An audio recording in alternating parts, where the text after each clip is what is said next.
Hey everyone, how's it going? Welcome to episode 4 of our DBS podcast. I'll have to deny you of John's beautiful voice for today's intro, as it's a bit of a different episode. Last weekend was the National Championships in Australia, and the team here featured pretty heavily. I wanted to open the podcast by hyping up you guys and humbly tell everyone that doesn't know much about the Aussie competitive scene that you guys are the real deal. So in this year's Nats, Will here was able to get top 8 and Benny finished in third place. First of all, huge congratulations to you guys, but also congratulations to the team as a whole. Will's top made it so each one of you has a Nationals top, which is something for us to be really proud of, I think. Just to recap quickly, John won the 2019 Nationals and Glenn came third. And now in the post-COVID era, Benny and Will have grabbed the reins and pulled out some big results of their own.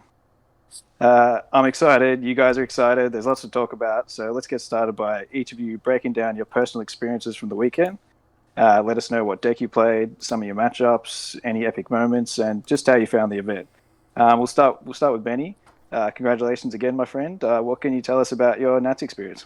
Thank you, boss. Thank you. So honestly, I was originally gonna play Gogeta Zeno for those that don't know, and legit in the last 30 minutes, I decided to change to Higher Dragon because of the inconsistency of the meals for Gogeta Zeno. But I'm very grateful that I was able to take third place for this event. So yeah, super happy about that. And yeah, the event was great. I was ran really smoothly as well. Thank you to TAC and all the judges. So yeah, huge shout out to them as well. I'll just quickly go over my matches for the day. So round 1, I had a bye. Round 2, I versed Icarus, Jason Stubbs from PX3. I was able to take that 1-0. It was a really close game. So unfortunately, it was a 1-0 game because yeah, it was really, really grindy. And if you saw the Val and Trey's game for the NA stream, it barely finished their 1-1 game in the 60 minutes. Round 3, I versed Dark Broly. Won that 1-2-0 against Lee Potter. That was pretty good, but slightly more in my favor. Round 4, I versed Gogeta Zeno. Sorry. Round 4, I versed Gogeta Zeno. Chris Wright from PX3 as well. So yeah, I won that one 2-1. It's pretty good. Round 5, I versed Soul Striker in Invoker against Mark Andrews. Won that one 1-0. And then round 6, I versed King Piccolo, lost 2-0 to Tyson.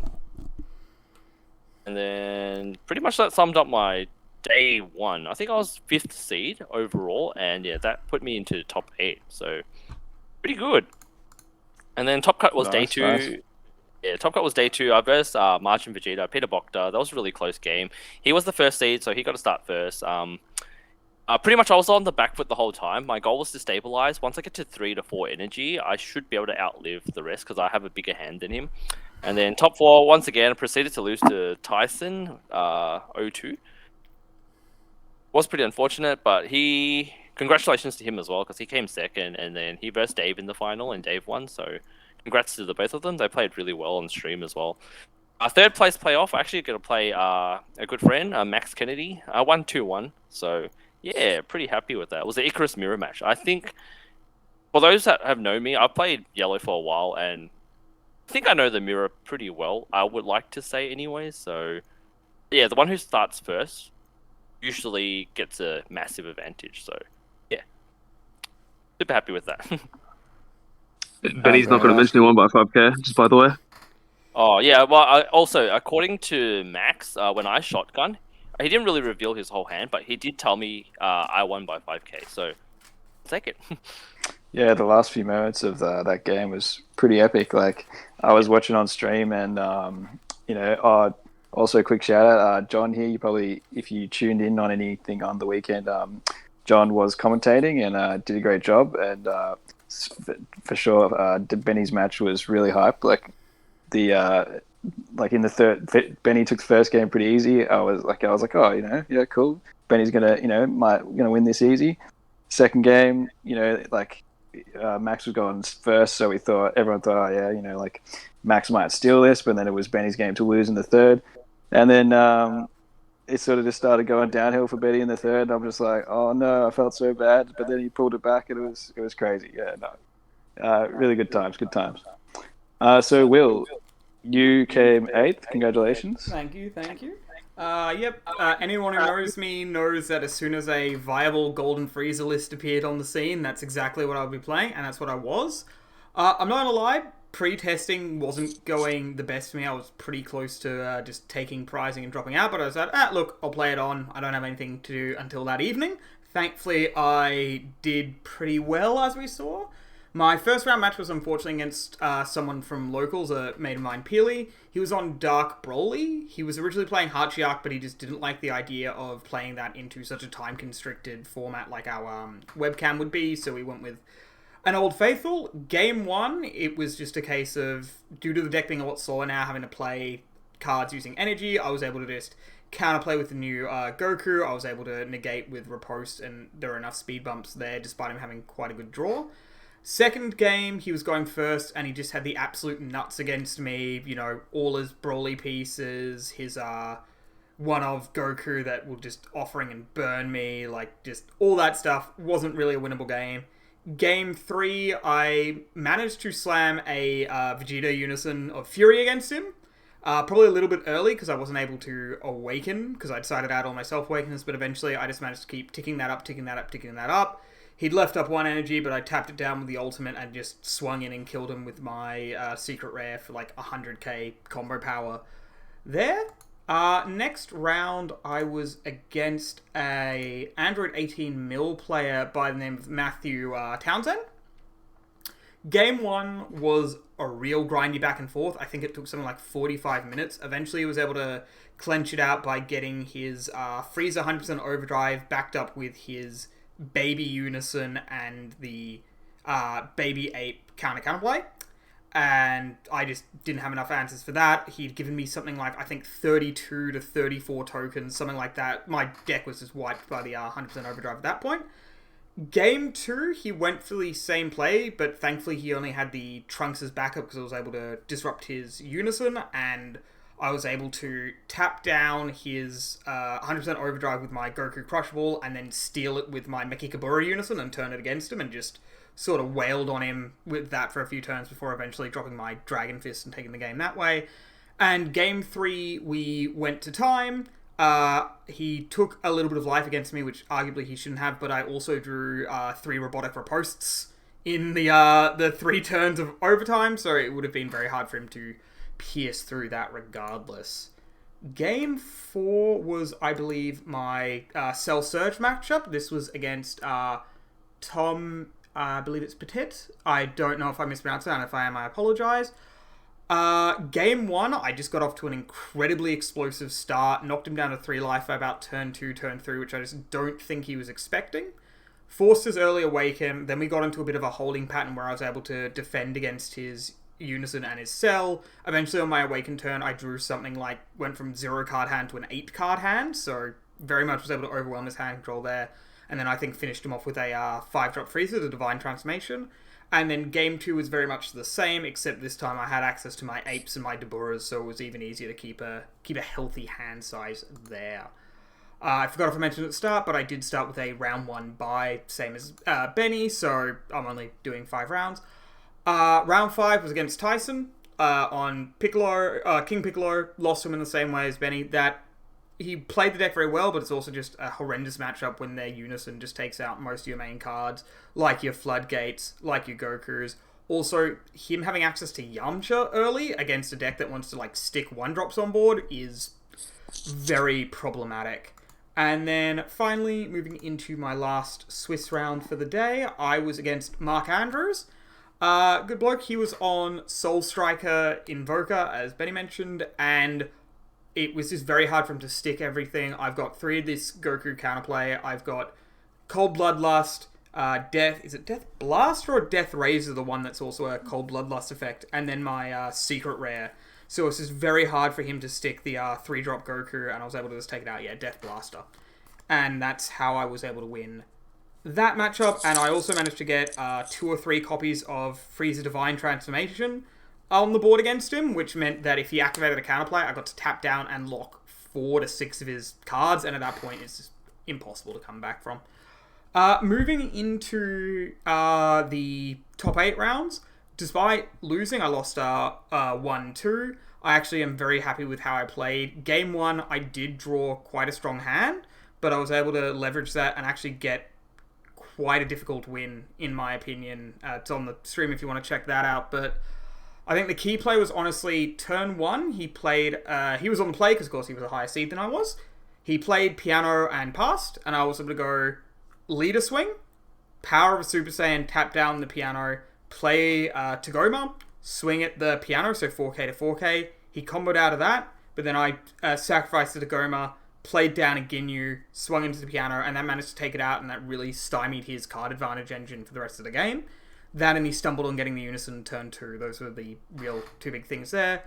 Game 2, he just sort of smoked me in the fashion that King Piccolo will do if you are unprepared or a yellow deck. And Game 3, I went for a play where I had to take the risk on him having Yamcha or not. I had a 1-drop on board. I was going to play my Trunks Unison, sacrifice the 1-drop, untap, and try to defend like that. Unfortunately, he had the Yamcha, and I didn't have a Dispo on my drop, so I wasn't able to establish another 1-drop. But that was my day there. As I say, some of the favourite plays were taking out that piano with the power of the Super Saiyan and the taking the 100% overdrive and just sort of beating my opponent to death with his own card, which is always interesting. But yeah, overall, very happy with how I played, especially since I wasn't that confident going in, I guess. No, Yeah, I well want done. to say Well real done. quick with Will, though, like that first game you played on stream was actually like insane. You played that so well, so I just want to give you props for that. You Thank like you. played that so clean. Thank you. One That's card probably... left in deck when you Yep. won as well. Yeah, 1 card left in deck. Honestly, that's probably my favourite game of DBS I have ever played, and I plan to watch that back to see if I can learn anything from what I did there and what I maybe didn't do as well in the next 2 games. Yeah, fair, but you did it. That was just so good. Like, yeah, that was really clean. That was like it was a good day 2 of DBS, and it was like just a Yeah. fantastic start. You played like insanely well that first game. It was good to watch. Yeah, it was very well commentated as well. Like you had my logic pretty much all the way through there. The only thing was that was not a matchup I'd prepared for. I was just sort of winging it the entire time. But aside from that, you had everything guessed pretty much 100% correctly. Yeah, Kevin is pretty good at commentating. Honestly, he made my life easier. You know. Yeah, it's good. Yeah, he was great. So, Jordan, tell us about your day 1. Obviously, didn't get the top like these guys, but still went okay. I already see Benny smiling off there, so you know you already know he's feeling good. Yeah, he's just got his phone, but yeah. Also, real quick, the reason why I don't have any webcam is because the internet in my house is out just due to some storms here in Melbourne. So I've got no internet, which kind of sucks. So I'm just off my phone. But as for how my day 1 went, obviously it is fairly disappointing that I didn't make it to day 2. I usually, for these like big events, especially ones that I put a lot of effort into, I do set the standard for myself fairly high. So not meeting my own expectations does really suck. But at the end of the day, it kind of is what it is. I ended up finishing, I don't know the exact place I finished. I think it was like 19th or 29th. I can't remember, but it was definitely top 32, which is still good. I still get some extra prizing. But how my day went, it started. The deck I decided to play was Android 16. Just As I before said, you was moved the on, last one. you finished in 29th place. There we go. I got 29th. It is what it is. But still top 32. We take those. But yeah. So the deck I ended up landing on was Android 16. It's a deck in the past I've historically played, and I've talked to a lot of players multiple times saying it's actually a really powerful deck. It's very underrated. And the reason why it's underrated is because you can just play Soul Striker, but with the nerfs to blue yellow, the power of blue green just skyrocketed a fair bit, and plus with Jared in America showcasing how good the deck can be, it just gave me more confidence willing to play the deck. And it was in testing, testing was amazing this week. I won both locals I went to. I was able to consistently beat pretty much everyone I versed except for Benny, where I went 50-50 with my games. And considering that Benny usually smokes me most of the time we play in practice, I was like, fuck, we're looking good, boys. It's time, you know? So we're feeling pretty confident after practice. As for how the actual day went, round 1 I had a bye, just like Benny and Will. Round 2, I versed the Soul Striker Invoker player, which Benny and Will also versed. Unfortunately, had a different result. The Android 16 inherently can't really do much to answer the burn combo which he was running. If it was the new combo of going for the triple attack infinite swings guy, I would have been fine because of the Margin Boo Unison can just bottom deck it, plus my card's going to rival clear it. But I don't really have a good way to deal with burn damage in this deck. So both games ended up ending in the same way where he was on 1 life and I couldn't push through for the final damage, and he just used Catastrophic Blow, hatch-yacked me on the following turn, and then Catastrophic Blow again. So felt kind of rough, but it wasn't too bad losing that matchup. Next game I had was against, funnily enough, an Android 16 mirror match, but it was just a deck diff. Like I had the more updated list with new cards, and he wasn't fairly sure how some of the interactions worked in the deck, so I fairly was able to win that matchup. And then the other round that I lost on the day that cost me my top cut was against Ryan, playing Gohan Icarus. He played it extremely well. I was able to easily win game one because I think game one, pre-sideboard, 16 has a monumental advantage in that matchup. But post-sideboard, he was using the Andrew Duval sideboard, which running infinite anti-hand destruction cards, which is kind of annoying. But going into game three, I was first that game. I unfortunately didn't see my ramp, which means I was kind of delayed a turn even though I was going first. And we're getting to the point where we're at the end of the game. And I run 3 Bad Omens in my deck to do additional burn damage. And when I was searching my deck to play the third one, I saw it was in my life, so I was forced to play the other one, the other Android 21, which just kills the battle card and ramps me. But in hindsight, on the final turn, he was actually on 1 life, and I tapped out for my Margin Brew Unison. And when I tapped out, I realized, wait a minute, if I just took the damage and risked getting the card to my hand, which I could have forced, I had 3 life left to his 1. So I could have gotten the 21 to my life and arrived in his turn. If I did that, I would have won that game. But you know what they say, hindsight's your best friend, so it is what it is.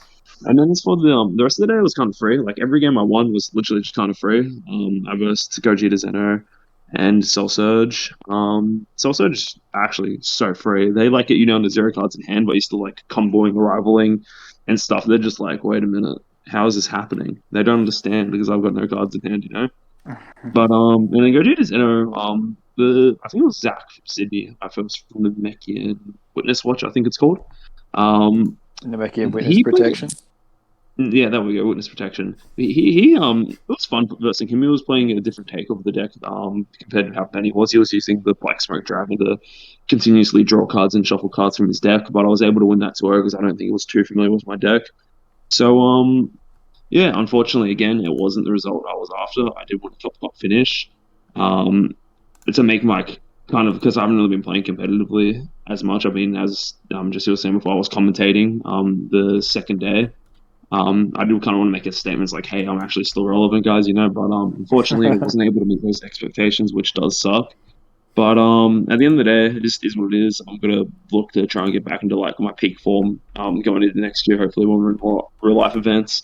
But that being said, my Nats run wasn't over yet. Literally before the day even ended, Trey from Tap Games messaged me before the round 6 had even ended, and he's like, "So John, you scrubbed out so you can commentate tomorrow, right?" Without a hesitation, doesn't care about how I feel. Feeling pretty shitty after not making top cuts. Like, yeah, John, that booth, dude. It's like, okay, I'm commentating tomorrow. It was honestly really worth it actually because the games on the second day were just amazing. I don't think there was a single bad game on the second day, and a lot of people said I commentated really well, which is really good to hear as well. Boost the morale, you know, retire as player, become commentator. So we're looking good for that angle. So yeah, I can't complain about day 2 Nats. Yeah, well, a lot of these things are all about momentum. Benny and Will, it's not really a coincidence that these results are backed up by recent regional tops and the Melbourne regional. They both did really well. So it's getting even just being used to playing on webcam all year. It's there's a lot of momentum involved. So I'm sure once you get back into the swing of things, you'll come good.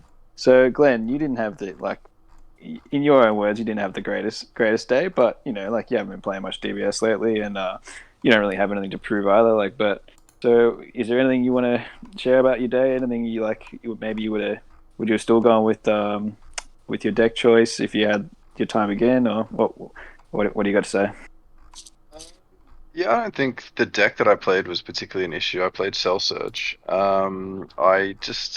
I got terribly unlucky matchups in Swiss in the grand scheme of things. Round 1, I played against Kai Hanley, I think, from Adelaide, or he's in South Australia, and he was playing mono black Kid Q from set 6, but kind of aggro, so I had the thwarting package and stuff. and I won that game 2-0, but it was kind of funny.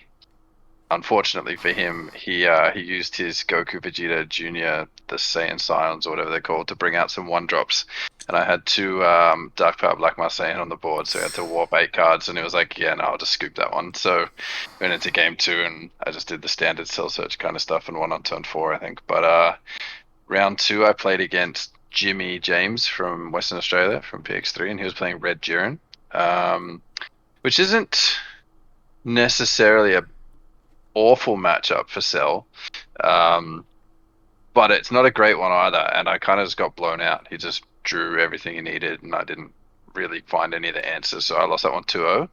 Then in round 3, I played against AOD deck, which is another fairly aggressive kind of any-face deck, not ideal for Cell Surge. I won that 2-0.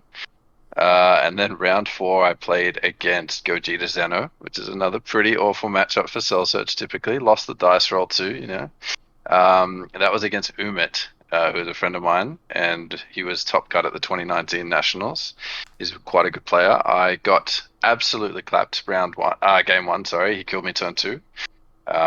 He got a thwarting out on turn 1 and then just destroyed me turn 2 and then played a pan SCR for free and killed me with it, pretty much. So that was pretty awesome. I charged 1 energy, lost the game. Game 2 against Uma, I played probably the best game of Dragon Ball I've played in my entire life. I had nothing left in the tank at all. I had a Dark Power Black Saiyan in my hand, and Uma was at like, I think 2 life at that point, and I was at 2 life, and I played the Black Saiyan and swung with it, took the life, and pulled the 9-drop Zeno Cell. Umit took the damage because he's like, well, he's got nothing left, and then I wiped my board and free played the Zeno Cell and killed him with it. And he was like, what happened? What just happened? Which is pretty funny. And then we were in game 3. I unfortunately couldn't awaken on turn 3 because I could not find a yellow card. I was digging for it. I just could not find a yellow card, which is ironic considering my list was running extra yellow cards compared to like Jordan Markles and stuff. But I couldn't awaken on turn 3, which is a massive tempo shift, because I wasn't able to activate the Crusher Ball effect from the Cell Surge leader going into his turn 4. And then we went to time, and we went to turns, and we ran out of time. And he won, I think, because I had 1 less life than him, but we quickly played it out afterwards, and he would have won anyway. So that was a really good game, 2-1 to him. And then round 5, I got Red Broly BR and lost the dice roll. And just got gangster clapped by that dude. So after 5 rounds, I was like, well, I'm 2-3, I'm just going to drop. So it wasn't great. You know, there was a very large portion of the field where I would have had a better matchup, or at least more 50-50. And I'm pretty confident that in a lot of cases with the sort of more even matchups, the 50-50 matchups, I would have probably been a much better chance of having a better result at the tournament. But to be fair, I've pretty much avoided all webcam competitions for the last 18 months. I hate playing on webcam. It's just not the same. I don't get in the groove. I don't like concentrate, and it means things happen like that misplay in round 1 for Kai, when you would never ever play 2 vanillas off your unison down tick when your opponent's got 2 BMSs on the field, but on webcam you're just not paying attention, you don't see that it's there, and it happens. So those sorts of things creep into the game a little bit, and I don't really like it. So the result, I think, is a result of my lack of practice leading into the event, and some bad luck. So I'll just continue being salty about my Swiss matchups. You and me both, Glenn. You and me both. And we'll be salty together. Field. That's all right. So so King Piccolo, surprisingly, sort of from my account, just like was really just like smashing everyone. You know, like you guys had a lot of Benny and Willie had a lot of matches against him, and he smashed you. Like, is there a reason? Like, I'm surprised. Is there a reason that it sounds like does it have no? Whoops. I'll start again. So it has a really bad matchup into Higher Dragon and Yellow by the sounds of it. So like, why is it just luck that it didn't do better at the American Nats? Or I know it got 1 top, but he's go. Yeah, I was going to say, so the reason why it actually kind of came back in this event is because Higher Dragon won Nationals in America, and because in the format before leading up to America, it's like, oh, any deck can win it, but which one's the best, right? Because like Blue Yellow got hit, is Mono Yellow Higher Dragon good enough? Isn't Soul Striker Blue Yellow just the best deck, right? All these things. And then because Higher Dragon won, right, it means, okay, a lot of Australian players or players around the world looking at their national be like, okay, this is the way to go. We're going to play this mono yellow strategy. And historically, Red has actually had an amazing matchup into yellow, specifically because the Piccolo Junior Unison inherently counters like everything yellow wants to do. Yellow plays a lot of cards with skills. It enables Yamcha that lets you counterplay cards that aren't being played, like cards already in played or whatever. And on top of that as well, the way that yellow plays their battle cards is through counter skills, and Piccolo has an order that's not once per turn that just carries a battle card 15k or less. When your opponent activates a counter skill, so it's impossible to establish a board as a yellow player while that unison's on play. And because King Piccolo is still actually a really good deck, like even besides the nerfs, it still is like under the radar good. It just so happened that in this particular meta, it was able just to beat a lot of the field, which was again Gohan Icarus, which had a very favorable matchup, and purely because of that unison. In my opinion, I think that unison carries that matchup so hard, just because that auto is insane. Yeah, so it was a good call by Tyson. You're saying like sort of almost predicting that a lot of people are going to jump on the Higher Dragon train, and then yeah, just sort of like you just sweep through them. Benny, what you got any insight onto that? Like, is there in reflection, is there anything you could have done to beat the King Piccolo, or is it basically just an auto loss? Based on my deck, it was actually much harder. Like if you were playing the PPG build, so playing this PPG like Max's build, right? Like pretty much if you looked at John Carlo's list or like Trey Faircloth, they all played the Scion. Like that would honestly help you a lot as well. So like I think something I learned from this matchup was like if you're actually playing Icarus, you actually want to go second. So you can swing harder into them, but unfortunately with my deck, I don't have as much early aggressive pressure because originally in my list, so before all the Nationals list came out, right, I actually did think of running like Scion in my main. I also had Last Straw in my main, but unfortunately, literally my goal for the day was actually to beat the mirror match. So hence, I did win 2 of my mirror matches, which I played. So like, was happy with that. So like I opted to main Koitsukai instead of the Last Straw. So if I had the Last Straw in main board, that actually helped a lot because when I started that in and I actually saw it, it actually made a difference. According to Tyson, he only out-comboed me by 5k when I dumped for the game 2 there because he had 2 more Omens of Awakenings in hand.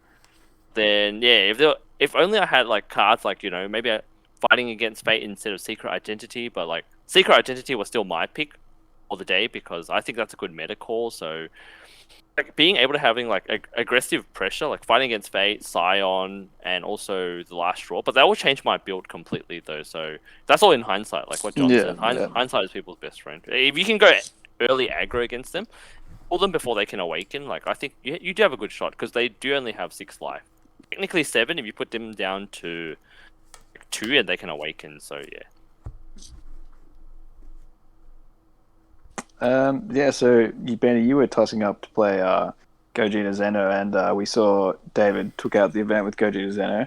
One thing I was surprised by when I was watching the final was he in the 3rd game he got a really bad mill, and still as we all saw, still managed to pull it back and win. I know he got really lucky off getting the thwarting off life, but like, would you like is the RNG as big of an issue? Is it sort of just like do you get scared of it more than you think? Like, is it just something you should be as fearful of as bad RNG, or should you just like be more confident? It's like, oh well, whatever happens, I might be able to come back like David did in that final. Honestly, in testing, so like we did a lot of testing on Friday, yeah. So like a lot of the games, like I went 1-1 with John. I went like pretty much 1-1 with Will as well. Like I remember just like milling really bad, but still being able to outplay some of the situations. But you're not always able to do that. But David's list is a 51 card list, so his list is actually the most closest to Dylan Warren's from FOE, which was the 51 card list, but instead of opting to play the Smoke Dragon, they opted to play Pycon instead. Which I also agreed with as well. I didn't like the Smoke Dragon instant in the deck. I think Pycon offered a lot more aggressive pressure because you're able to bump 2 of your little boys by 5k, and with your leader, bumping 2 more of them, so that's a 25k swing. So Yeah, the honestly, pump is way better. correct. If you've played the deck, like I have tested out Mirror. Mirror is still okay, but unfortunately, I think Pycon is still the unison to go to. The deck is really like once you hit like 51 or 50 cards, your mill's actually really concentrated. But the fact that I did the practice mills and I really didn't want to have my day down to like losing the day down to consistency. Like I think I might have slightly regretted it because I know Higher Dragon, like I know I can draw enough to be able to see my outs, so which was what I ultimately end up banking on. So you can definitely play your way out of a situation. Like against Will, I remember I didn't see like a Union Fusion till literally turn 3, but all I saw was True Fighting Spirit in my hand. I just ended up playing all of them on the board. Yeah, 3 of them. Yeah, I think. Correct. Yeah. Mill no Gokus. Yeah, I think the thing about Gogeta Zeno that separates it from, I guess, Vegex is what a lot of people compare it to, is that it feels like Vegex, when you're milling, you actually have to hit your mills, and it doesn't. If you're not milling correctly on Vegex, it hurts really bad. But I think the big thing is that when you're milling in Gogeta Zeno, the stuff that you're missing out on is your Union Fusion specifically, like because the whole thing is that you're meant to get the cards in the warp to fuse, right? But the fact that you're able to still fuse from like half from warp, half from hand doesn't make it as bad. And on top of that as well, the fact that the leader inherently powers up 1-drop battle cards, same as the unison, it gives you like more lines of play, if that makes sense. Like, so even if you mill really bad, like David did in the final game, like he literally had, I think, hopefully the worst 5 cards he could possibly mill. Like none of them actually had value in the warp, and it was like also his 1-up chomper. He was still able to win that game through just from like the deck inherently being able to still generate a lot of value, just from how it interacts normally with like other cards. And it just shows that like even in testing as well, I had a game where I actually played Gogeta Zeno for the first time, and I was able to win 3 games in a row. One of those games, I milled 4 of my super combos, and I was still able to win. So like it still shows like the deck is very powerful, but I think the RNG aspect lies in like how high the ceiling is versus like how close, like I guess midway, like not even High how the ceiling, ceiling low is. floor sort of thing. Yeah, kind of like that. Yeah, like I think the deck can still go off even if you don't build correctly. But obviously, just getting the right mills helps, and plus, like once you get your pieces into the warp anyway, just through normal means, it doesn't really matter what your mills are. Yeah. Like once you get all the pieces in the warp, you just stop milling anyway. It doesn't actually matter. So I think the deck has a good backup plan if the mills don't go correctly, which I think David showed really well in the finals.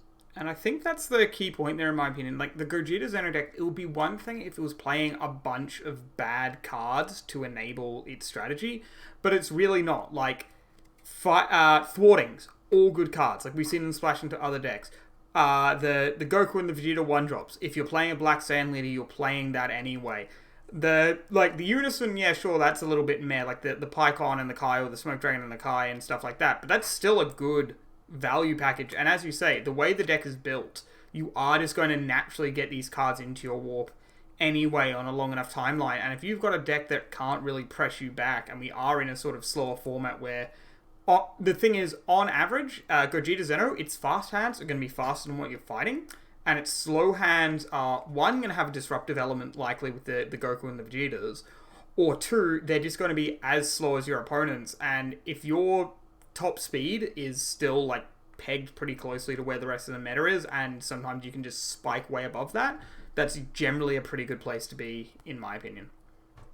I think part of the reason that people like Benny would look at it and go, I don't necessarily want to play that, is you don't want to get to the end of a day at a big important tournament like Nats and feel like the reason you lost is because you had bad luck with your mills, because it's not something you can control. Like as a competitive player, you want to put yourself in the position to be able to do everything you can to win the game with the resources you have available to you. And so if you play a deck like Icarus, which is, as Benny said, it has enough draw power that 9 games out of 10 you're going to see most of the cards in your deck, right? That deck runs predominantly like 3s and 4-ofs. So for most situations, you're going to see the cards that you want to at least give yourself the option to make the right decision at the right time. Whereas with a deck like Gogeta Zeno, you can sometimes be at the end of a game and feel like, well, if I just milled this card or that card on this turn, I would have won the game, but I didn't, so I didn't win the game. And then you just get really frustrated. I think what David showed, however, was his approach to playing the deck was a little bit more reserved, which is interesting because a lot of the people that play Gogeta Zeno typically just play all gas, like they're just foot on the pedal and they're just going for it. Whereas he almost played it in like a more mid-rangey kind of way. Like he wasn't really trying to pressure for that turn 2. Like if it was there, he would obviously pressure because that's great. But those sort of turn 3s and turn 4s where he extended his plays, because the deck has incredible flexibility in being able to generate pressure for very low energy costs, especially with the use of like the Pycon Unison and the 1-drops, and being able to sort of get inherent value from that, because you get the 1-drops on the field, you can pump them and get swings to get cards out of hand, but then they've also got the text like if they counter they warp one and things like that, so you're sort of generating 2 different forms of value from the 1-drops without actually needing to spend any more of your own resources, which is really strong. But yeah, my point would be like when Benny switched to Icarus, it showed his final decision to counter and then dump hand. Like I never ever would have done the counter on that Nimbus, and then Benny the Madman just drops the cooler counter, gets in there and double strikes, and like that, by playing Icarus he put himself in the position to be able to make that decision, and then by doing so won the game. In Gogeta Zeno, perhaps he wouldn't have had that opportunity to even make that call. So yeah, but no, like, don't get me wrong. You definitely made the right choice, Benny. Like you always got to pick consistency over other aspects, and like I think you still got third place, and if you play Gogeta Zeno, you could have got a lot lower. But let's actually elaborate on that play a little bit. So no, not fair. No, don't say that, Glenn.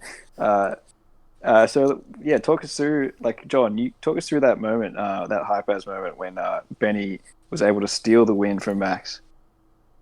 Oh, actually, I can go through a bit about it if you want as well, because I think I have the hand. So my thoughts there. Actually, Trent actually. So fun fact, I'm pretty transparent about everything. So Trent actually came in because he was like, "Oh, Benny, you need to make a move right now." Because I told Max I had the cooler in hand, but whether I cooler for that or the pan is actually very, very important at that moment.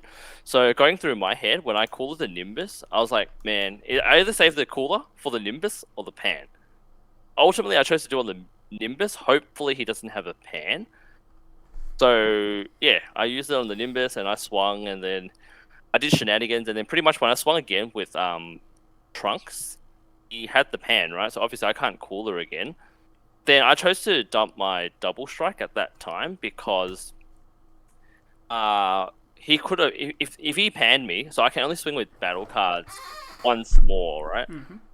So I can't swing with battle cards, so I can only swing with I only have 1 leader swing left, and the Trunks Unison that was currently swinging. So he was on 2 life. If he had another Freezer's Army Reinforcement in hand, if I don't dump there, he would have been able to pretty much, like, detect the 1 damage from my Trunks, or either just combo out of the Trunks and then block my use Freezer's Army Reinforcement to negate my leader swing, and then that's all the swings I had for the turn, right? So in hindsight, even Max was like, "Oh, I had so much more cards than you in hand, but you still chose to dump there though." Because I was like, because if I didn't dump there, all I had was a leader swing, and that would have probably been negated by a Freezer's Army Reinforcement as well. But I did have a backup plan. If my shotgun doesn't work, I can nuke his board with the -3 on my Trunks Unison. And the last card in my hand was actually a pan as well. And I was on 3 life, so if he swings with so what he would have done when I passed back turn to him, his board should have been cleared. And then he would have gone swing with play a dragon, draw a card, swing with leader, try to activate battle to combo the dragon, but I would have pan countered. If he comboed out, I would assume he would have had to dump the cooler counter from his hand as well, because I won by 5k, so he must have lost his hand by then anyways. I would have nuked his board, so yeah, I should be safe in a pan unless he has a Trunks Unison in hand, but then it's hard to say what I would draw from my life as well. So I had a lot going through my mind at that time, but ultimately, yeah, I was able to win, so I'm glad that that double strike actually went through. Like that's the best part about playing Dragon Ball and like other card games. Like you just ask your opponent, you're like, oh, do I have enough there? And also because I'm an Icarus player, I love playing open-handed, which is one thing a lot of players don't do. I actually can gauge how much dead cards they have in hand as well. Yeah. Yeah, I had a lot going through my mind during that. So Yeah. So you even had a Just backup for- plan. Sorry, go, John. No, Go. I just want to elaborate a bit more on like that situation with Benny, how he did end up coolering and whatever in the final turn. So, like since I was commentating that game, I have to obviously pay a lot of attention to it. And one of the big vocal points we made is like whoever leads in the Icarus and mirror match kind of like dictates the pace of the game. So let's just say now, if you're going first, right, your opponent has to answer whatever you're doing. Whereas, all right, you play Turtles on turn 3, your opponent has to play Turtles. You do something on turn, play your Trunks Unison the following turn. They have to play Trunks Unison. So the game's kind of set at the first player's pace. But there was a turn in the game where Benny didn't do anything with his 3 energy. So it's like the tempo was swapped, if that made sense. So it was like instead of Benny leading, it was actually Max leading that game. That's where like you could start to see the momentum shifting. And in the situation where Benny had this, sometimes in like this is just in every card game in general, you know, like kind of foresee what will happen in the next 2 turns, if that makes sense. So let's just say now hypothetically Benny doesn't cooler the Nimbus in that situation. He's already in a losing position anyway, so the longer the game goes there, actually the worse it is for Benny, right? So I think like in that specific situation, it was actually a really good play to cooler because it also Max was tapped out and on 3 life, and with how Max was playing it, he probably didn't worry too much about that particular cooler. He's like, okay, Benny just spent all his energy, right, to extend that play, but in saying that, a lot of players as well don't have the confidence to be willing to make those risks. Because at the end of the day, let's just say now, I remember hopping into the Discord call after Benny did that, and Max actually said, "John, wasn't that a stupid play from Benny?" And it's like, it actually wasn't. Because there's the things that's like, let's just say now, Benny does make the quote-unquote smart play. Not the smart play, let's say the safe play, right? He probably just loses it the next 2 or 3 turns, right?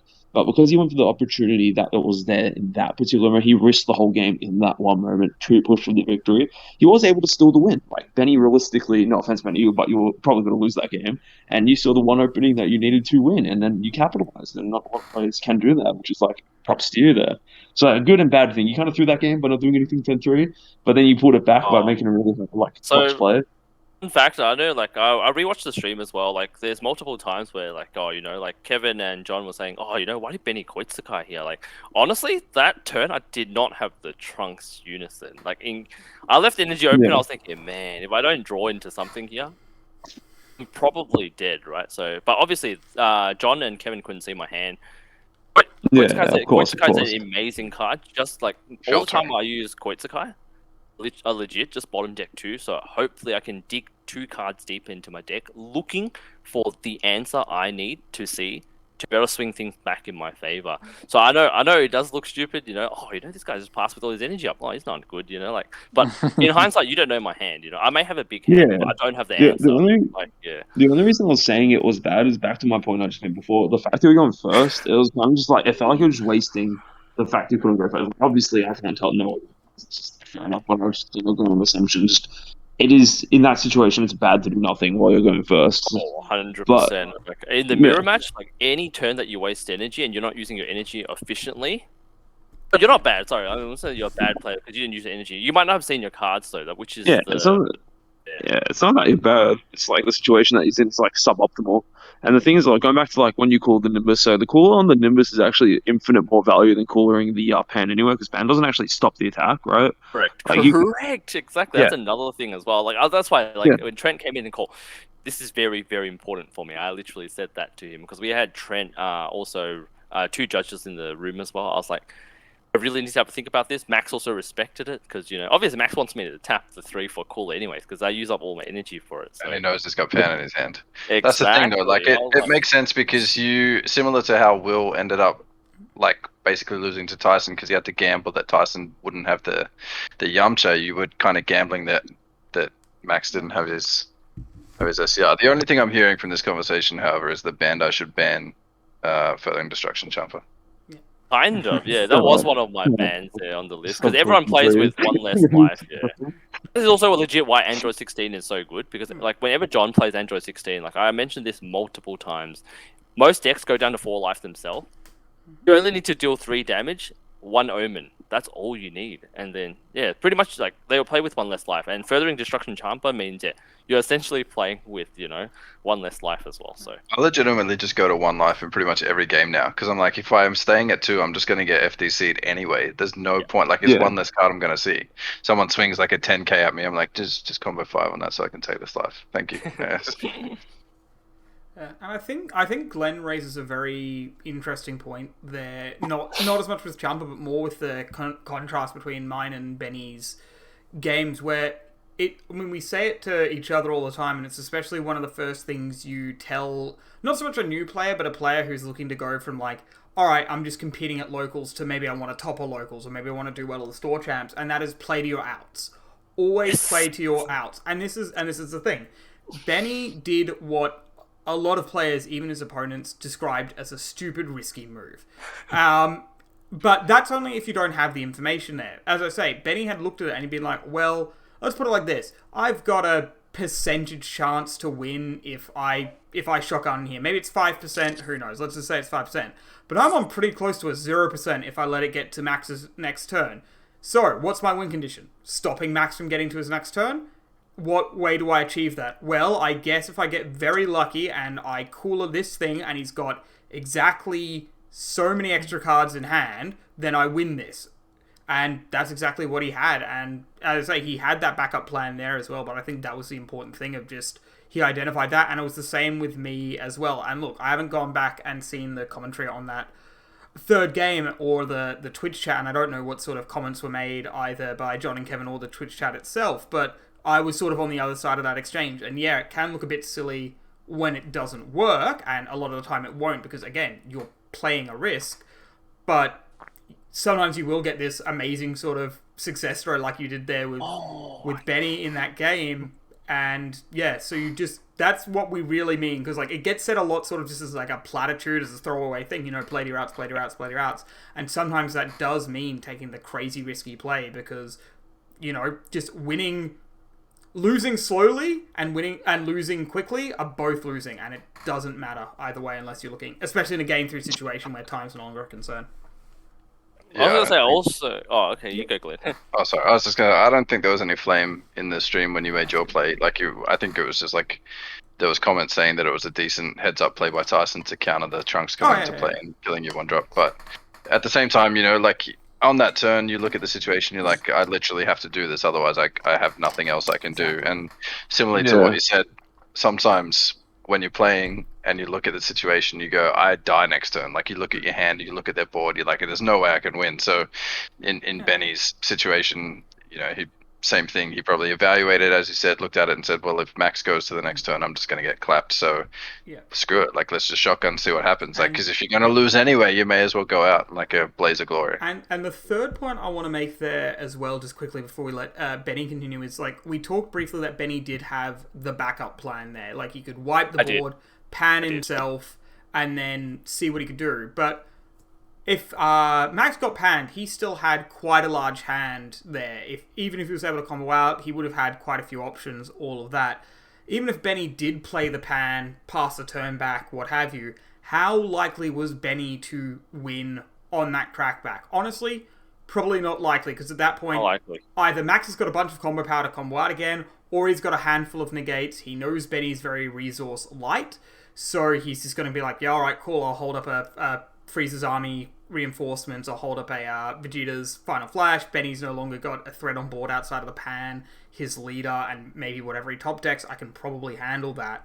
So again, it's like, could have Benny have extended the game a couple times? Sure, but he still lost, and it was the same thing with me. Would I have lost next turn if I just decided to keep up all my energy and just riposte and Goku and what have you? Yeah, I probably could have lived out a turn or two. Was I going to win that game if I let that unison get out of control? No chance. Yeah, I think this is like, sorry to cut off Benny again. He's the man of the hour, but we'll just cut him off. Sorry. Of course. But yeah, I think a lot of things, like, I just want to like rewind time a bit, back when I was like actually good at the game, winning a lot of events, one of the things that people always said that was weird about me, I would always just go for really stupid plays. And when I say not okay, that's a bad way to say it. Not stupid plays, but very risky plays. Like, because Low a lot of people don't percentage. understand that sometimes if the longer these certain games goes, the more unwinnable it can be for a certain player, right? Like, so people don't understand that you have to like, if you can win the game in a certain situation, either it's like not, it's not 100% chance, right? Which I think a lot of people fall into the trap of they have to go for 100% wins.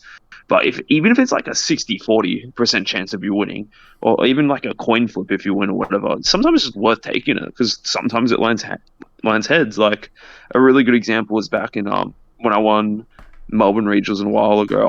I was playing my U6 Broly deck against in top 8 against a red green deck, which can rival and kill my battle cards in the combo step.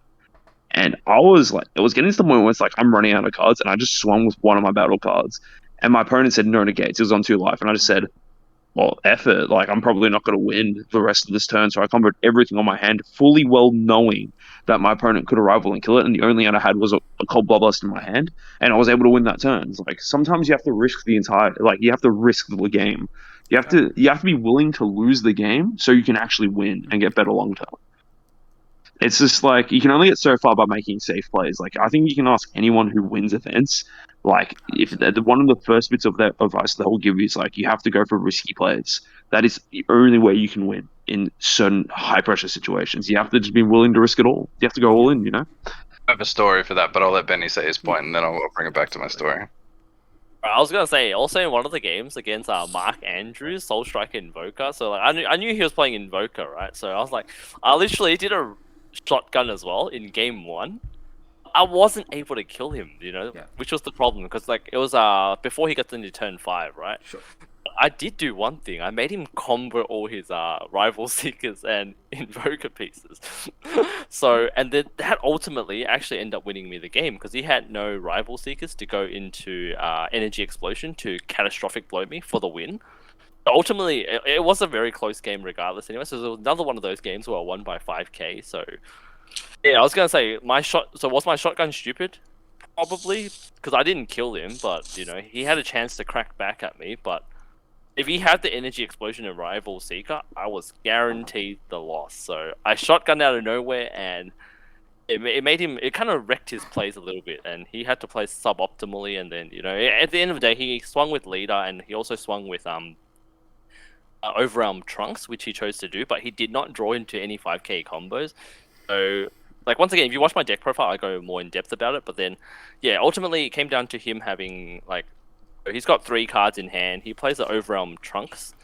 Draws 2, Warp 1, but then he did not see any 5k combo. He said, 15k only. I was on 1 life, 1 card in hand. Combo the 5k from my hand, 0 cards in hand, 1 life. Said no combo, and I'm like, wait, you passed turn? I'm like, back to me. I was able to crack back. I'm like, wow, amazing. Like like I shotgun out of nowhere, but it may have been stupid, but maybe it wasn't. Like. I mean, the other thing in that trunk situation on Mark's side is sometimes people will just scoop there. Don't do that. Like, all right, what was the likelihood that Mark had a handful of extra cards? Low, but it was clearly above 0%. If you scoop there, you're at 0% to win. So yeah, that's the other thing that I'll see people do sometimes as well. Yeah, Will is literally on the money there. I legit, in my mindset, I was like, he's got 3-4 cards in hand. I am probably most likely dead, right? But then didn't scoop. I was like, oh no, I want to see what he comboed and try to get a bit more information from him. But then, wow, The no scoop club.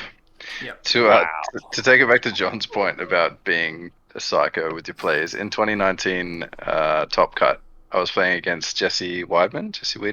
Yep. I think you guys know him. And he was playing. What was he playing? Clash Q. Yeah. Red green. Yeah. With the 7-drop Goku, Defender of the Earth or whatever.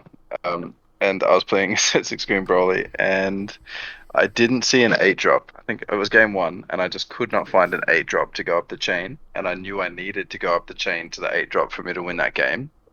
And so I'm sitting there, I'm like doing some quick math in my head, and I was calculating roughly the chances that I would have an 8-drop as the next card on my deck. And so I said, screw it. and popped my 6-drop with my Paragus, and that effect causes you to draw a card. And the card I top decked was the 8-drop Broly, and then I pitched 2, chucked it down, and killed him with it. And it was literally like the loosest stuff that I did, and I don't know why, but that weekend, like pretty much everything I did until I made it to top 4 was just golden. Like I couldn't do anything wrong, and then I bricked against Jason Z, and then misplayed for 3rd place, legendarily. Oof. Main thing was you got the 3rd place, you know, because they scooped, you know. So Yeah, that's why you don't scoop. That's good. Never scoop. yeah, no scoop club. We won't tell that story. That's for another day, but yeah. Yeah, I'll tell that to my grandkids. One thing I want to touch on. So, Will, you've played, you've been playing Golden Frieza for a long time, and it's safe to say that that's your, favorite deck. Like, you know it inside and out. Yep. Like, would you, just for newer players that might be listening, like, you've played that deck for years now. Yep. How many times over the weekend does your brain just go into this like mode of just like, okay, I've come into this situation like a million times. I just do this, this, and this. Like, would you obviously your top? Would you say your top advocates like just sometimes sticking to a deck for like even as metas change and everything else, like just sticking to a deck for like it could be like a year, 2 years. Like would you say it has really paid off for you? Yes, in that sense, like there are definitely plays that I saw that weekend that I don't think I would have seen on a newer deck. Like to just go back to that game against again in my top 8 game, like I don't think I would have seen the line of swing leader, power of a Super Saiyan, swing, untap, swing if I was newer to the deck. But there's also other things, just especially so. I don't know about the others here, but I know, Benny, I believe it was 3 of your 5 Swiss games went to time, if my memory serves correctly. That's correct. Yeah, 2 or 3. Only 1 of mine did, and this is a slower deck. I've definitely played slower, I've played decks like Baby, but just having the muscle memory to not have to think about certain plays. Like, anybody who's seen me playing the deck will know that like a very common opening play for me will just be like, alright, cool, charge extra card, play Frieza's Call, and just be like, yep, I'm going to play Frieza's Call, I'm going to get the first 1-drop I'm going to find, I'm going to draw a card, I'm going to sack it, I'm going to untap, I'm going to draw another card. So before I've even resolved the card, I've already I've just put the card directly in the drop. I've not even bothered tapping my energy as long as I know the opponent understands what's happening, obviously. And I've just already got that, so just having that knowledge and that mechanical skill there to just like know exactly how your plays turn out, especially in a restricted time format like these webcam events, that is another sort of underrated part of just really knowing your deck inside and out. Like Gogeta Zeno, for instance, like knowing when you can just dump mill as opposed to like have to sort of laboriously check 1, 2, 3, 4, 5. Stuff like that really does help there, and it's also just, you also get a feel for just playing it out. Like, if I'm looking for like a 1-of in my deck or something, I'm just like, alright, well, I've gone through a lot of my deck, I've not seen it, I've been in this situation before, how often have I seen that 1-of? Oh, it usually comes up for me here. Okay, then I've probably got pretty decent odds. I don't have to like sit there like say Glenn said he was with the 8-drop and just be like, well, let's see, I've got like 20 cards in deck, I've got 4 copies left, what's that, like a 1 in 4, 1 in 5 chance. So I can just be like, yeah, I know this more often than not works out for me. Let's take it. So yeah, it definitely helps. Also with sideboarding, understanding what comes in, what comes out so how I sideboard, and I believe it's how the others sideboard as well. For sort of like the top 5 or 6 decks in the format or ones that are similar, I have a sideboard plan. I know what comes in, I know what comes out. But when I go against something like, say, I was not expecting to play against Dark Broly on the day. I was not expecting to play against Android 18 Mill on the day. So knowing what's really important in those matchups and knowing what's really important to the deck helps me sideboard quicker and efficiently and keep in the good cards. Yeah. So I wasn't really around with competitive scene like back in the early days. But was Golden Frieza just like absolutely just busted when it came out? Like, if it's still so relevant now that it's getting tops, like, was it just insane when it first came out, or has it just been slowly new pieces have come out and it's just almost gotten better as time goes on? Yeah. Like, it was a sort of untapped potential back then. So a bit of both. Originally when I did well with the deck sort of in 2019, sort of like the end of the paper era as it were, or the in-person run, it was actually a yellow-green hand control list. So it played cards like the Chile the Beautiful, the Chile Freeze for Soldier, Speed Partner Limo, or as I affectionately called it, Speedy Speed Boy, Android 13 Agent of Destruction, and was there to like nickel and dime and grind your opponent's hand into dust. Nowadays, some of those cards have been hit. The format doesn't keep up as well. There are better hand control lists, so it's just a mono-yellow sort of mid-range control-ish deck that's just looking to outgrind and outvalue the opponent by having more cards than them as opposed to making their cards less. So it's a very, very different deck because it's just a fundamentally very powerful and very versatile leader if you can get the cards around it. And the main reason it also was able to switch to mono-yellow was just we finally, with the new anniversary box and as well as set, I believe it was set 13 that Tagoma came out, we finally just hit a critical mass of... set 12. We finally hit a critical mass of good 1-drops for the deck, which really helped. And then the card that really put it over the line was Robotic Riposte. As we were saying, or as I was saying before, with Gogeta Zeno, the main strength of that deck is the fact it gets to play good cards, so even when it goes badly, it can't go that badly. And that's sort of the main strength of Golden Frieza, is some of the cards like Riposte, like Divine, are just really good cards you want to be playing anyway. They just happen to be Frieza's army cards, so you can sacrifice them to your leader and get a little bit more value there. You also got a really good finisher too with the Goku. Oh yeah, Dragon Fist is the nuts. Oh, right here. Yeah, like yellow, I mean, Golden Frieza specifically, more and more 1-drops have been printed, which has made it better and more viable, but I felt like it always kind of lacked a finisher unless you're getting to turn 6 or 7 and Fu Shrouded or whatever you were doing. But yeah, that Goku being able to come in a bit earlier and just being able to dump on it is pretty strong.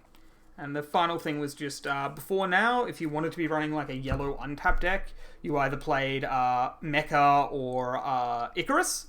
Now, with Mecha being banned from the format and Icarus being still arguably a more powerful deck, but definitely a more normalized deck, it gives this deck a little bit of breathing room and gives it a real place.